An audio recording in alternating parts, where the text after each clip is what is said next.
ball game. What's good, guys? Welcome back to Shonen Hoops. How we feeling today, Andy? How we feeling? We're pretty good, you know. Ready to talk about the things that need to happen in this NBA season. Yeah, the trade deadline is coming sooner than we think. So we're gonna hit two teams that we think should be buyers, two teams that should be sellers, and of course, there are always gonna be teams that should stay pat, let their core group continue to grow. But these are not the teams we're talking about today. I will start. Yeah. So I'm gonna start with a buyer. Of course, I feel like the Los Angeles Lakers has to be here. At some point, you have LeBron, you have Anthony Davis. You just traded for Finney Smith. You traded away D'Lo, so obviously you're still trying to compete, and you have these first rounders. And while LeBron is still playing at this level, and AD is relatively healthy, playing at like a top 5 player, you have to make these trades. You have to get better if you're the Lakers. Okay. What do you think the Lakers should mortgage their future for these two? It's one of those situations where you don't even know if LeBron's gonna play another season at this point. So it's like we're almost at the halfway point.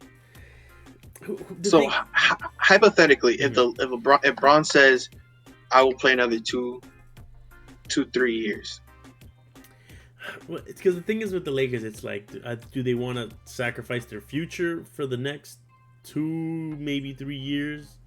Because they probably just be trading off drafts. Like, the draft picks. Yeah. That's the point. It's the draft picks for when LeBron retires and AD's gone.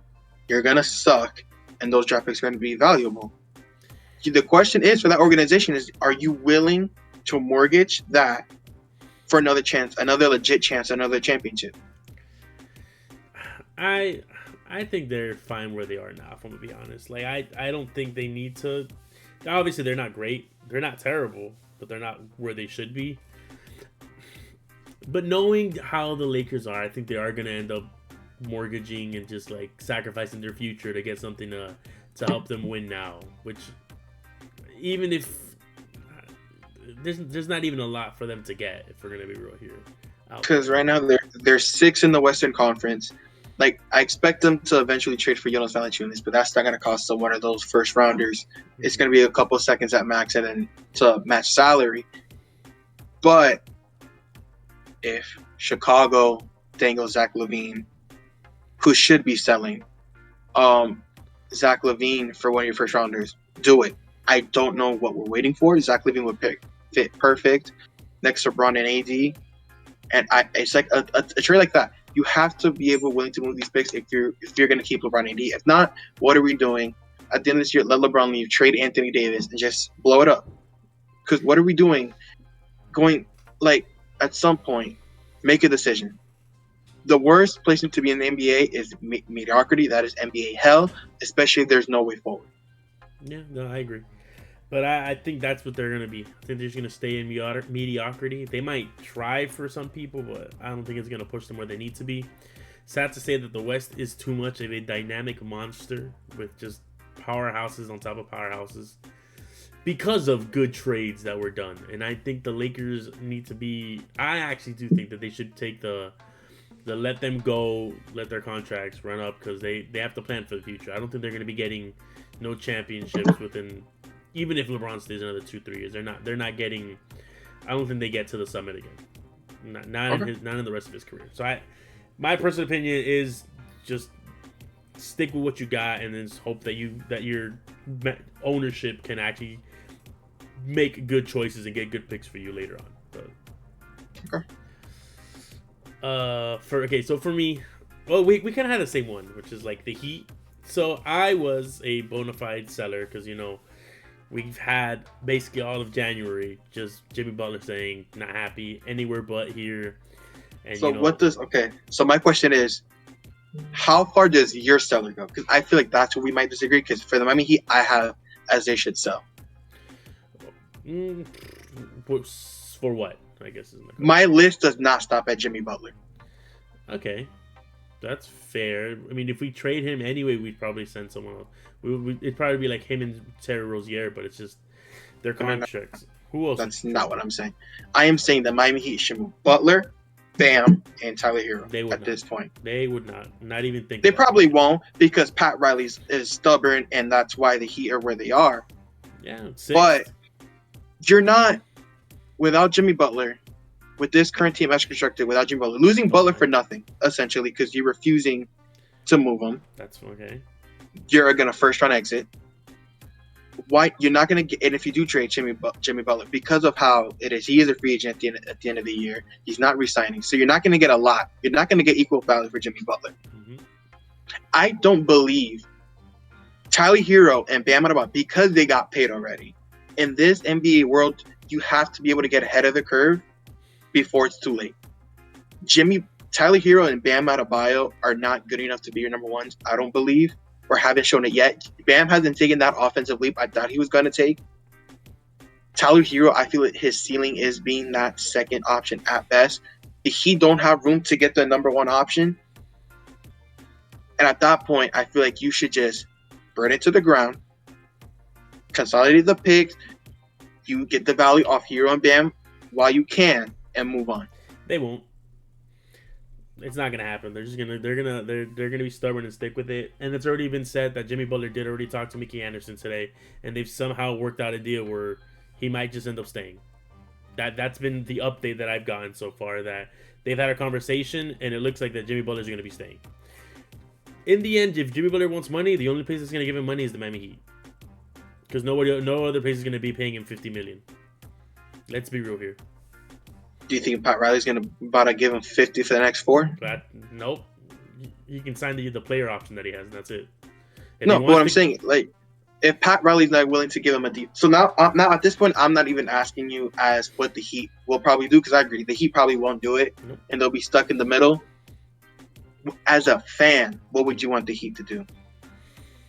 It depends. If Jimmy Butler wants to play, then let Jimmy Butler play. If he doesn't, then get rid of him. No, of course, Jimmy Butler. Jeez, bro, you can't let me talk for like a second. You gotta I'm interrupt sorry. every 5 seconds. I'm sorry. Motherfucker gets heated about any other team that's not the Magic. All right. Anyway, the thing is, everybody keeps talking about the dream where it's like, oh, we want Bradley Beal. That's not what the Heat players want. Heat fans want to have cap space. Because right now we're drowning in it. We're paying people for doing garbage numbers in Terry Rozier, where we're paying him a whole bunch of money to do nothing like he was before the Heat. And that's the same thing that's going to happen with Butler. We don't want to pay him because we want to free up cap space. We don't want to trade for Bradley Beal, even though it's like the match made in heaven. Everybody keeps saying, oh, Jimmy Butler wants to go to Phoenix. We don't want Bradley Beal because Bradley Beal is getting paid way too much. If we're going to have a trade, then it has to be for someone that is not going to be getting paid as much. At least because that's just what the Heat can't handle right now. We're having struggle with cap space, and we need to free it up. And that's where all the at least from my head, that's where all the fans are. We're like, if we got to get rid of him, then do it for something cheap. We don't need more expensive contracts to keep us in mediocrity, because hopefully, let's say Jimmy does walk, right? He doesn't want to sign the extension. Okay. Then we're talking that we have more cap space. Maybe not as much as we want to have, but we can at least now actually offer new players. Because clearly we can't, like, and it's the same deal every year at this point, where we'll sign X free agent in the summer. We'll sign Y. The Heat have never been able to do it, so maybe freeing up space. So if it's not true in that Mickey Anderson and Jimmy Butler didn't figure it out, then I say let him walk. There's no point. It's just okay. So the Heat cap space, the cap sheet. Mm-hmm. Jimmy Butler, of course, his $48 million. Yep. Bam is getting 34, 37, and 2026. It's going to jump to 48, 52. Now Tyler Hero, 29, is going to jump to 31 the following year. Terry Rozier, as you said, is getting paid $25 million. The next year, he's still getting paid 26. Duncan Robinson, damn near 20 a year. Mm-hmm. So all your cap space is in that, essentially. Yeah, and that's so. If we're gonna sell, realistically, Bam and Hero, they're staying. If they're gonna try to sell, which it's gonna be hard because there's no one trying to buy Terry Rozier right now with the way that he's playing. Let's be real here. It's 20. You said 25 mil. For mediocrity at best. And then Jimmy Butler. I don't think anybody, just the way that Jimmy Butler, sad to say, it's the same song and dance with every team after he fizzles out. He's like, I'm no longer happy, trade me. The Heat don't play that game. It's if you don't want to play, you're obligated to pay. We'll just like it's a job. Sad to tell you, you can't come with all this like persona and expect that nothing's gonna happen. Like we've seen Pat Riley let a whole bunch of stars go before for the same thing. They don't want to pay. This is just gonna be the same thing over. If they doesn't want to pay him, then he's not gonna pay him. If Jimmy Butler decides he wants to re-sign and do the player option, that's on him. Or if he wants to walk on and see what free market has for him, we've lost more for less. Like Okay. I mean, I see what you're saying, but I just don't see a way forward for Miami. Losing Butler for nothing, you're still gonna be paying Rozier, Bam, Hero, and Duncan a lot of money. I don't. There's no max slot coming, and even then, like outside of Jimmy Butler, when was the last time Miami was really able to bring a free agent in? Because if we're not counting LeBron, because you're lucky Dwayne Wade was a member of the Miami Heat, if we're being honest. Okay. Who was the last free agent Miami was able to bring in? Because the way Pat Riley is. So because the Miami Heat, the reason the Miami Heat are the Miami Heat is because they're able to build through the draft. Yeah. And once you're in that Miami Heat system, it is what it is. Yeah. But I don't see us like Andre Iguodala. Like we saw, he went from Golden State to Miami, and he's like, bump this back to Golden State because it's the way the Heat culture is.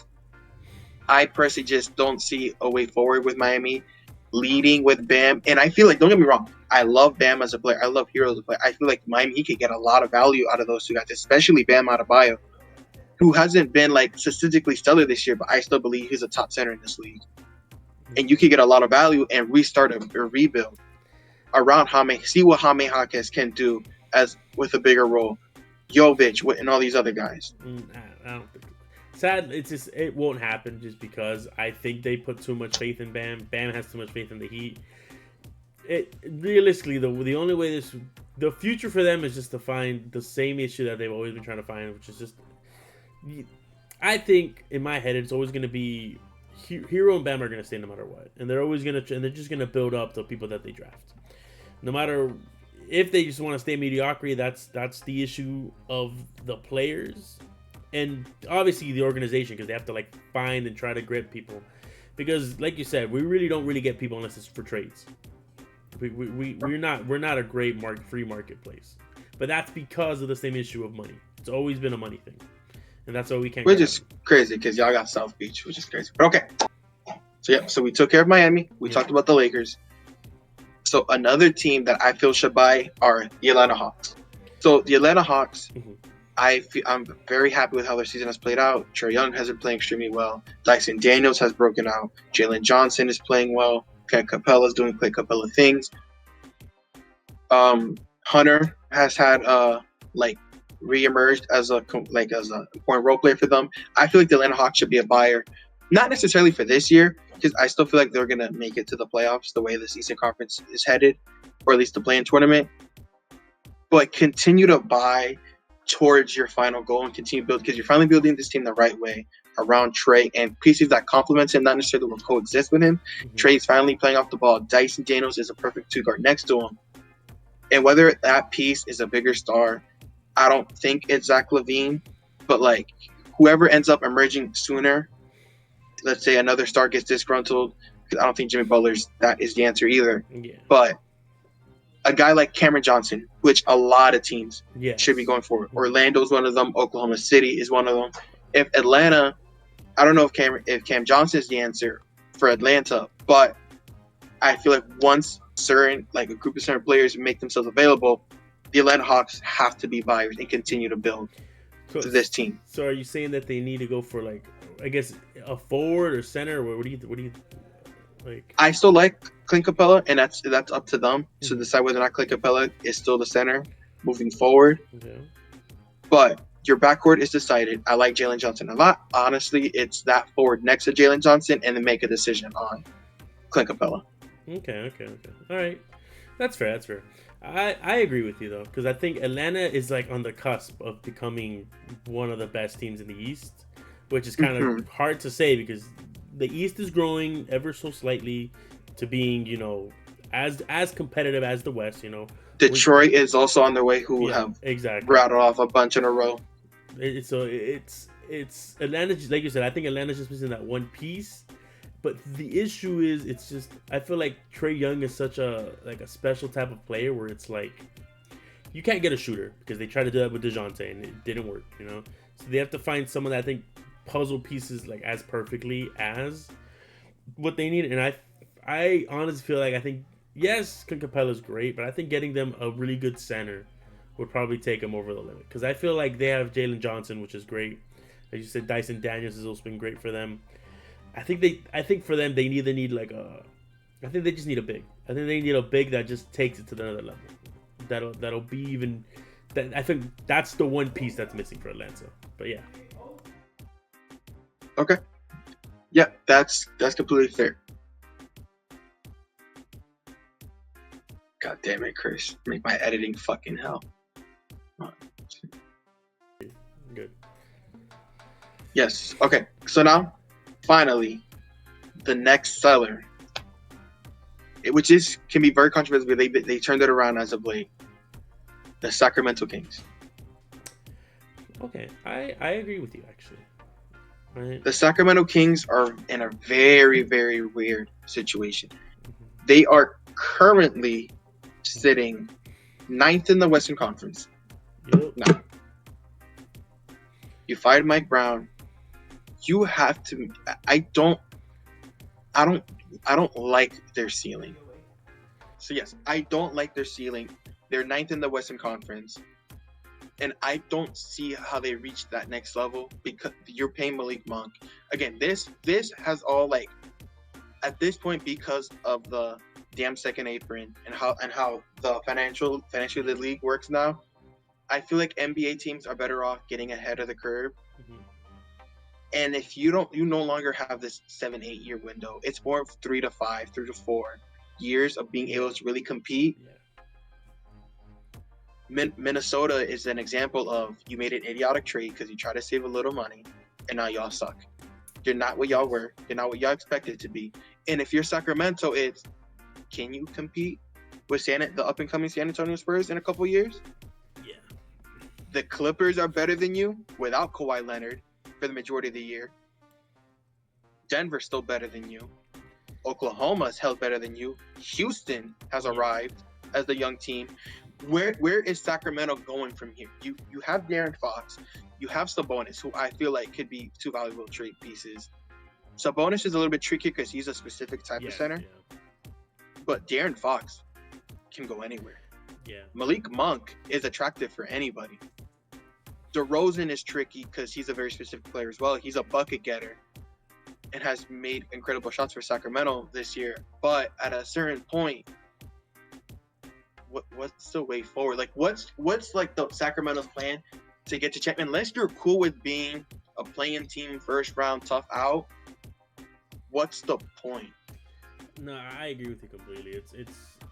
It's so odd to see the fall of Sacramento going from I think 2 years ago, number 2 in the West. I think they were to just to being just they've been tanking. They've been like 8th, 9th the last 2 years so far, and I think they're trying everything they can not to blow it up with the firing of their coach. But I feel like if they don't see any bit of improvement, which is so far they have not improved, then I think it's just. I think you're right. I think it's gonna be time for them to just have to like see what the future holds because this is not. Sadly, whatever they have going on is not gonna work for them. And like you said, there's a market for De'Aaron Fox, and no matter what, Sabonis is playing phenomenal.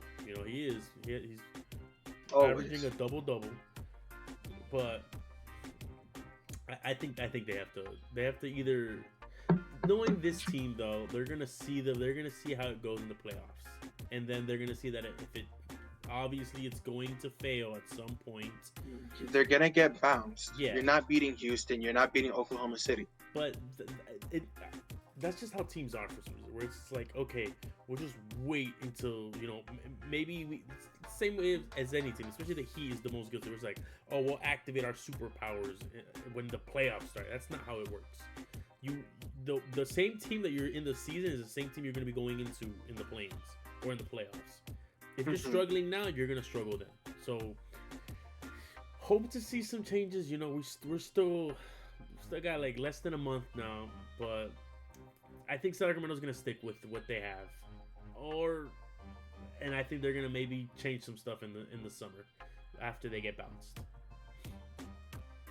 Do you have any honorable mentions? Any other teams you want to talk about? So another team that I want to say, obviously, you've known this since like the get-go, the Brooklyn Nets. You called out that they were going to get blown up. I was skeptical. I love the job they've done. Yeah. Cam Johnson's the last player that needs to go. You don't think Nick Claxton has to go? You don't think they can get some value from him? Nick Claxton's still young enough to the point and he's a very good young center. If you want to build, like, not necessarily around him, but have him be a complementary piece around your young core, I don't have a problem with it. Same thing with Cam Thomas. Cam Thomas could be a very a lethal scorer for you. But Cam Johnson at this point is, in my opinion, who has really good value. And just tank. Yeah. Keep going. Just tank. So there's is it one of those things where it's like Cam Johnson has gone too good to like keep in Brooklyn in a sense? Absolutely. You know what? Talking about that, what do you think? So I was reading right now. So you said that OKC is one of the teams that are looking for Cam Johnson. So Orlando too. Yes, Orlando is another player that has talked to Brooklyn. Per reports, of course, that for Cam Johnson, it's just a matter of the value of what Brooklyn wants back, what it would take to go get him, and Cam, compared to Finney Smith. It's Cam Johnson obviously is gonna have the most value of all of their pieces. So at this point, you already got your first rounders back. Just continue to get more draft capital the most you can, and just whatever you can get by the deadline, take it.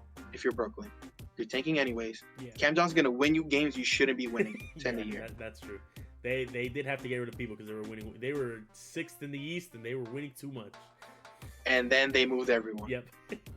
All right. Well, I think what. Let's just do our last thing before we head off. What's the blockbuster? The hypothetical blockbuster trade right now, Omar? Can you call it? What team's trading before the deadlines? Chicago's gonna finish blowing this up. Really? They've been playing well though. They got Lonzo Ball back. For what? Okay, I mean, I'm just saying. They're like they've been eating some bullets over the past 3 years. That's true. I mean, they are 10th. Yeah, you're right. Okay, so you traded away Caruso. You have Detroit's coming. Yeah. Philadelphia next year is not going to be this bad, That's fair. Okay. Yeah, I see it. Which I told you. By the way, Paul George making a mistake. That's a whole other thing. We'll talk about that when we need to talk about it. But all right, I agree with you. I think Chicago's going to blow it up. I'm praying and just waiting for the day that the Heat tell me that Jimmy Butler's been traded, or some news of Jimmy Butler being like, he's found his joy. They slipped him a nice $2 million under the fucking table or something, dude. I mean, at this point for Jimmy Butler, I think he's not gonna get fined all year long, so he'll come back and play and not get fined. But he won't be a Heato next year. We'll see. Money talks, and clearly this guy just wants money. So Brooklyn give it to him. Yeah, if he wants to tank. Hey, Jimmy Butler. I want to go to a contending team. Send me to Phoenix. Cam Thomas, Jimmy Butler, Cooper Flagg, and Claxton, and Ben Simmons. That's kind of crazy, bro. The underground dogs are coming back, baby. All right, guys. Thank you guys for watching. Like, comment, and subscribe. See you guys next time. Peace.